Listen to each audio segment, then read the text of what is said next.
tell us your name and tell us a little bit about your company. My name's Jay Linke. I'm actually the co-founder of Vintage Motorsports with my brother Brian. We started this about 5 years ago, and what we do primarily is we're a dealer for Backdraft Racing, which is a replica car builder based in South Africa. They actually reproduce what we call a rolling chassis in South Africa. Like you see here, the Cobras and some of the other popular cars from the 60s. Now the GT40 that we're actually looking at here, like right up front, that is actually more accurate than what Ford is producing today, correct? Correct. The whole catch with the original GT was there were 4 basic editions. There was the Mark I, Mark II, Mark III, and Mark IV. What Ford did was they modeled their car after the Mark I, but they exaggerated it, and they basically made it a modern version of the original car, so it was more user-friendly. It's something you could actually take to the supermarket, get in and out of. Now, when you're saying these are produced as a rolling chassis, I mean the customer can buy these from you as turnkey cars, correct? Correct. We actually operate two businesses. One my brother operates, and he's actually an installer for powertrains. He's a dealer for Roush racing engines, and I'm actually the dealer for the Backdraft line of products.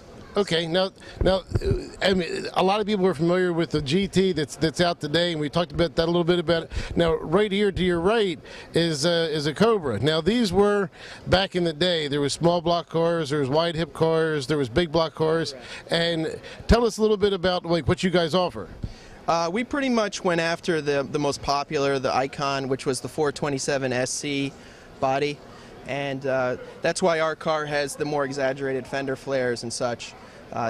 Going back in time, the original cars, most of them were race cars. Right. So therefore, each car to car, there were a lot of differences. So you can't replicate the entire line, but you can sort of model it after one and do your best to replicate that. Now, I see a lot of these. You mentioned the Roush. These are all late model Roush drivetrains.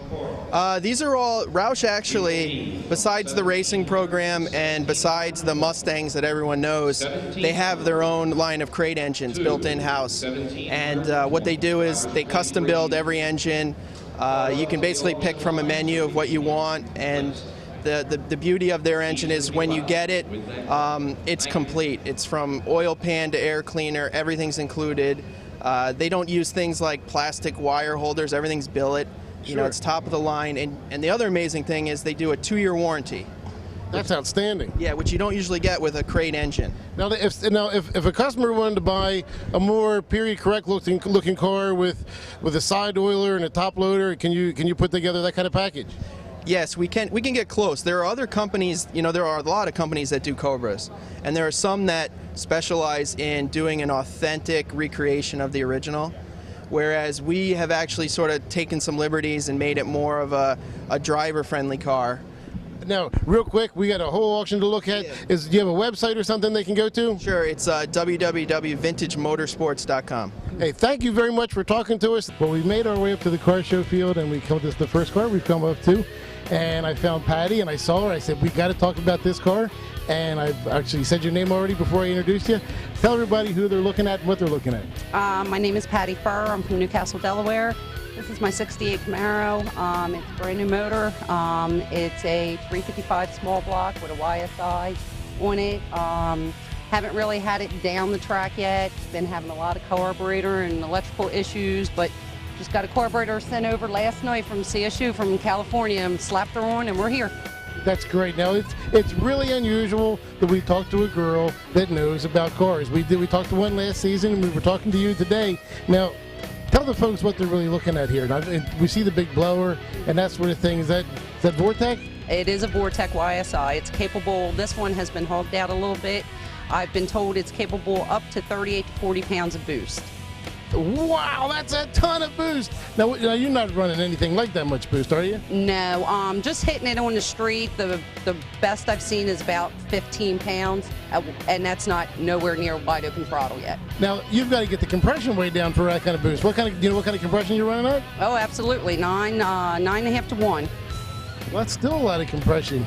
Not really. It's real safe. 9.5 to 1. The block is a stock GM block, but I had it short filled. So when you short fill it, it gets filled with concrete. So it makes it basically stronger. Have Brody Track 1 aluminum heads on it.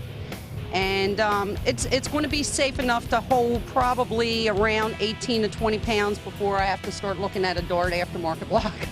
Yeah, that's we ran almost 12 pounds, 13 pounds of boost at 8.5 to 1, and that was really pushing it on our Mopar. This is really healthy looking though. Now I'm seeing a little notch in the hood. You had to clearance it a little bit. Yeah, unfortunately, the brackets. Normally you can make these things fit under the hood. But with all the bracketry, and it's all custom bracketry that was done down at Rhodes Custom Auto, when I went to close the hood, she hit. So basically, I had to take her down there, and now she's got her little peephole, I call it. It's the proverbial 10 pounds in a 5-pound bag. Yeah, exactly. Well, Patty, thank you very much for talking to us today. Thanks for showing us your car. No problem. You going to make a pass? I'd love to. I'm kind of hesitant because it's, like I said, it's been a year and a half, but I know. I'll put it this way. If a friend of mine goes down the track and he goes pretty good, I have to go out there. Good. We'll be looking for you. Thanks a lot.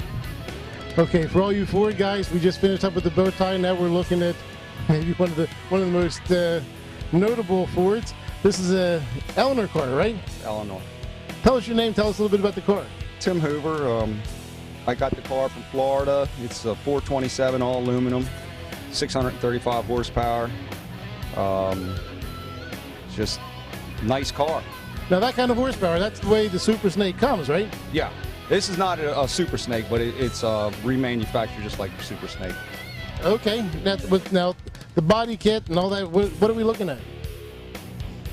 I just got the car. It was already built just the way it is right now. Okay, so you got it like this. Now how does it handle? How does it ride? Ride's really good. It has this good suspension underneath of it, and it handles really well. The interior is all done up and everything. Now I'm looking in the back. Looks like we've got some pretty healthy stereo in there as well. Oh yeah. Like I say, the car was built for me. I don't know, Is it a 4-speed? Is it a 6-speed? Is it a... It's a Tremec 5-speed. Okay. 427 side oiler. Now, the wheels look like reminiscent of the old knockoffs, but they're just standard bolt-on. They're standard bolt-on, yeah. Just the knockoff. Now, the side exhaust, is that functional? Yes. Yep, everything is functional on the car, except for the nitrous. It has a nitrous bottle, but it's not hooked up. I saw the bottles in the trunk, and I saw the button on the shifter handle. It's too much already. I don't need any nitrous. Too much is never quite enough, though, right? For some people, yeah. I guess. Well, thank you very much for showing it to us. It's a great car.